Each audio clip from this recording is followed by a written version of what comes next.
नमस्कार दोस्तों, आपका स्वागत है आपके अपने चैनल एक्सपीरियंस चॉइस पे।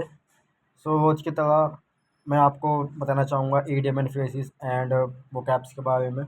तो शुरू करते हैं आज का टॉपिक। तो पहले हम रोज की तरह वही करेंगे, वोकेबुलरी। तो पहला हमारा वर्ड है वो है रिबेट। इसका मतलब होता है जकड़ लेना या रोकना। ठीक है। जैसे होता है ना कि किसी बंदे को ठंड में गला पकड़ लेता है या उसका जो शरीर जकड़ जाता है, तो उसमें रिबेट यूज़ होता है। तो इसका साइनो जो बनता है वो होता है फिक्स या इंगेज। ठीक है। और इसका जो एंटो है वो वेस्ट, लूज और इनडायरेक्ट। हमारा अगला वर्ड है पेजोरेटिव। इसका मतलब होता है निंदात्मक या घनात्मक। जैसे कोई बंदा होता है ना, बहुत मतलब ऐसा काम करता है जिसकी निंदा की जाए, तो वह पेजोरेटिव होता है। ठीक है। इसका जो साइनोनिम बनता है वो बनता है डेरोगेटिव और मीन, मतलबी टाइप का बंदा जो होता है उसको बोला जाता है। इसका एंटोनिम जो है वो है पॉजिटिव, रिस्पेक्टफुल। हमारा अगला वर्ड है पर्ट। इसका मतलब होता है जीवंत या सीधा साधा आदमी। ये मैंने सादा लिख दिया है, इसको सीधा साधा कर लीजिएगा। तो वो जो बंदा काफ़ी सीधा साधा होता है, या होता है ना एक सादा बंदा कि अपने ही लिबास में रहता है, अपनी संस्कृति नहीं भूलता, उसके लिए हम पर्ट यूज़ करते हैं। इसका साइनो आएगा लाइवली और एक्टिव। इसके अलावा जो एंटोनिम आएगा वो होगा डेड, लिंग्विड, लेजी। हमारा अगला वर्ड है एक्सल्ट। इसका मतलब होता है प्रशंसा करना। जैसे कोई बंदा होता है जिसकी काफ़ी, जैसे किसी बंदे ने सिलेक्शन पा लिया, बाद में उसकी एक्सल्ट की जाती है, उसकी प्रशंसा की जाती है। जो उसका साइनो होता है वो ग्लोरीफाई, प्रेस।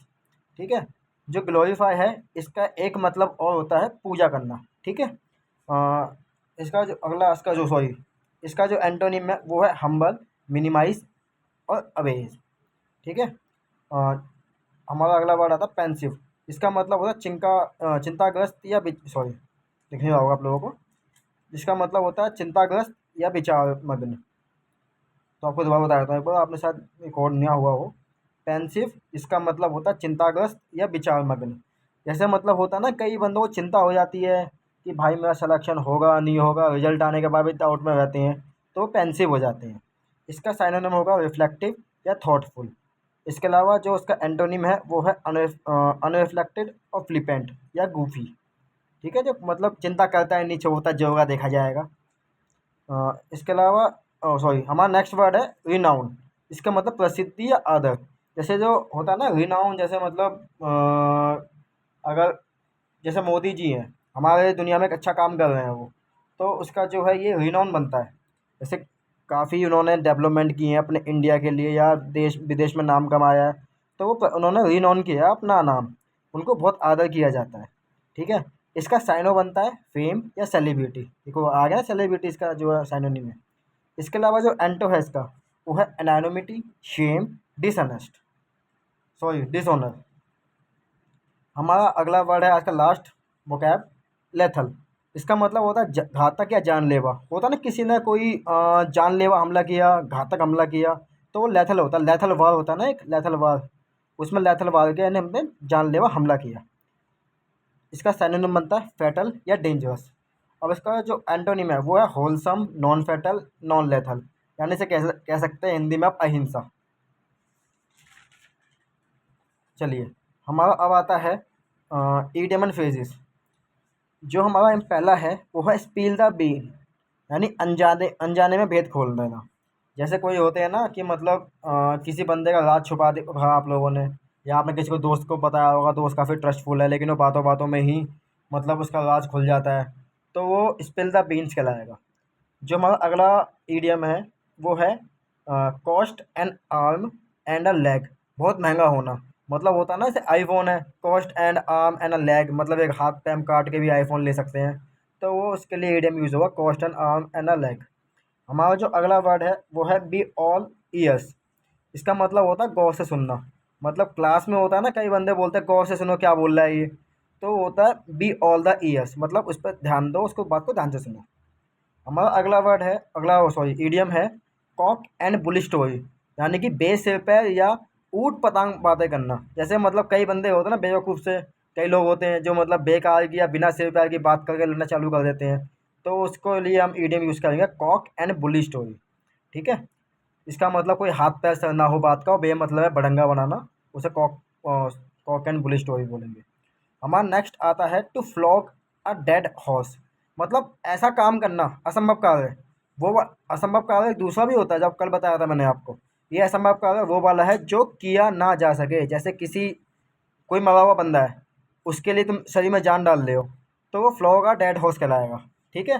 या फिर कहते हो कि मैं इसको ऐसा फेंकूंगा कि मतलब ये ऐसे चली जाएगी आसमान में, वापस आएगी नहीं, तो फ्लॉग अ डेड हॉर्स कहलाएगा।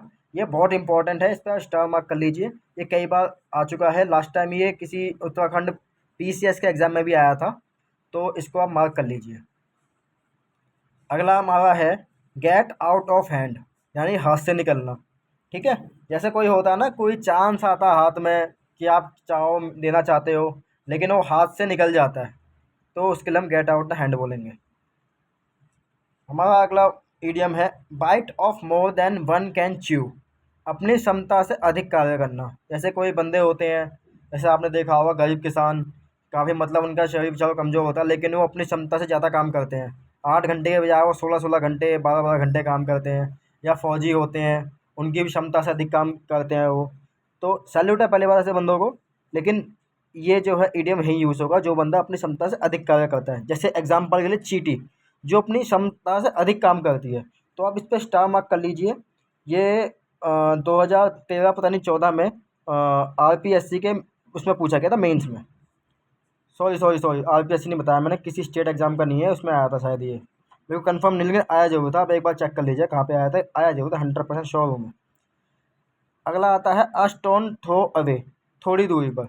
जैसे होता है ना कि मतलब किसी का वेट कर रहे हैं, वो मतलब उसके पास ही फ़ोन नहीं है, आपके पास भी फ़ोन नहीं है, आप ये आशा करके आते हैं कि वो थोड़ी दूर पे ही खड़ा होगा, तो a stone a throw away होता है। ठीक है। हमारा अगला इडियम है इन द सेम बोट, पुरानी जो मतलब होता है ना, पुरानी कठिन परिस्थिति में होना। जैसे मतलब एक किसी बंदे को बीमारी लग गई, वो उसको मतलब ठीक हो गई थी पहले, फिर बाद में दोबारा लग गई, और उसको बड़ा परेशान नहीं बेचारा हो, तो उसके लिए इडियम यूज़ किया जाएगा इन द सेम बोट, यानी जो पुरानी कठिनाई हो गई थी वो लौट के दोबारा आ गई है। ठीक है। अब ये है ऑन द क्लाउड नाइन, इसे आप कर लीजिए, ये बहुत बहुत मोस्ट इंपॉर्टेंट है। ये 2 बार एसएससी सीजीएल में पूछा जा चुका है। ठीक है। तो इसको आप नोट डाउन कर लीजिएगा। इसका मतलब होता है सातवें आसमान पर, इसका मतलब समझते होंगे, कोई बड़ी बात नहीं है। ऑन क्लाउड नाइन, सातवें आसमान पर। कोई बंदा होता है ना कि मतलब उसके पास, उसकी जो हैसियत है वो 10 रुपये की नहीं है, उसके पास 100 रुपये मिल जाए, तो वो बंदा सातवां आसमान में चढ़ जाएगा, कहेगा भाई मेरे को तो पूरे पूरे खर्च करने हैं, तो वो ऑन क्लाउड नाइन आएगा। ठीक है। सो गाइस, मैं आशा करता हूँ आपको मेरा कंटेंट पसंद आया होगा। सो ये हमारा आज का डे 3 था। तो प्लीज़ चैनल को लाइक, सब्सक्राइब एंड शेयर कीजिए दोस्तों के साथ। तो मिलते हैं आपको नेक्स्ट वीडियो में। मैं जल्द ही और सब्जेक्ट की वीडियो भी लेके आऊँगा। ठीक है। धन्यवाद।